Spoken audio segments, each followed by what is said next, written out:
Hello guys, welcome back to our channel. ఈరోజు వీడియోలో అయితే మనం పుష్ప 2 మూవీ రివ్యూ ఎలా ఉందో చూడబోతున్నాం. నేనైతే నిన్న రాత్రి ప్రీమియర్ షో అయితే చూశాను భయ్యా. రివ్యూ అయితే ఇప్పుడు చెప్తున్నాను. మొత్తానికైతే మూవీ చాలా బాగుంది. ఈ మూవీ అయితే అరాచకం భయ్యా. బన్నీ గారు ఈ మూవీ కోసం ప్రాణం అయితే పెట్టారు భయ్యా. ఎందుకంటే ఈ మూవీలో బన్నీ గారి యాక్టింగ్ వచ్చేసి చాలా బాగుంటుంది. మీరు కూడా థియేటర్స్లో అయితే చూసి ఎంజాయ్ చేయండి.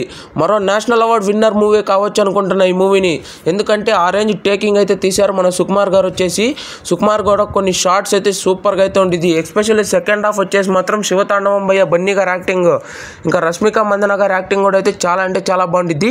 మీకు ఇంటర్వెల్ వచ్చేసి సూపర్గా అయితే ఉండిద్ది. ఫస్ట్ హాఫ్ కొద్దిగా స్లో ఉన్నా కానీ ఇంటర్వెల్ వచ్చేసేపాటికి ఇచ్చి పడేస్తారు భయ్య. సెకండ్ హాఫ్ మాత్రం ఎక్కడా లాగ్ అనిపించదు, సూపర్గా అయితే ఉండిద్ది. బన్నీ గారు వచ్చేసి మాత్రం యాక్టింగ్లో అయితే చించేశారు భయ్య. ఇంకా మన డిఎస్పీ గారు మీకు అందరికీ తెలిసి ఉంటుంది కదా, బీజిఎం అయితే ఇచ్చి పడేశారు. ఇంకా నెక్స్ట్ మన విలన్ అయిన ఫహద్ ఫాజిల్ గారి గురించి మీకు అందరికీ తెలిసి ఉంటుంది కదా. ఆయన మామూలుగానే యాక్టింగ్ చేయమంటేనే ఎరగదీస్తారు భయ్య. ఇంకా ఈ మూవీలో ఆయన యాక్టింగ్ మాత్రం బీభత్సంగా అయితే ఉండిద్ది. బన్నీ గారి యాక్టింగ్ ఒక సైడ్ అయితే ఫహద్ ఫాజిల్ గారి యాక్టింగ్ ఒక సైడు, వీళ్ళిద్దరిది ఒక సైడ్ అంటే మన రష్మిక మందన గారిది ఒక సైడు.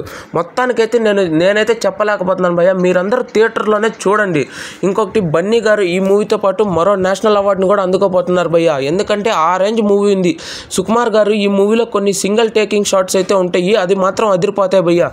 ఎస్పెషల్లీ సెకండ్ హాఫ్ వచ్చేసి ఉండిద్ది భయ్య, భలే ఉంటుంది. రెండు సీన్లు మాత్రం సెకండ్ హాఫ్ని అయితే ఫుల్ లెవెల్కి అయితే తీసుకెళ్ళిద్ది. ఒకటి హెలికాప్టర్ షాట్, ఇంకొకటి ఆ తాండవం షాట్, అదే జాతర సీన్లో అయితే ఉండిద్ది భయ్య. ఈ రెండు షాట్లు మాత్రం సెకండ్ హాఫ్ని అయితే అదిరిపోయింది. ఇంకా ప్రీ క్లైమాక్స్ అదే ఇంటర్వెల్ వచ్చేసేపాటికి ఇంకా సూపర్గా ఉండిద్ది. మొత్తానికైతే ఈ మూవీకి నేను ఇస్తున్న రేటింగ్ ఎంత అంటే నా ఒపీనియన్ వచ్చేసి 4/5. మూవీ అయితే చాలా బాగుంది గైస్. అసలు మీరు ఫస్ట్ ఆఫ్ ఆల్ రివ్యూస్ చూసిన అయితే మూవీకి అయితే వెళ్ళొద్దు. వాళ్ళు రివ్యూస్ ఎందుకు ఇస్తారంటే వాళ్ళకి ఎలా అనిపించిందో దానికోసమే వాళ్ళు రివ్యూ ఇస్తారు గైస్.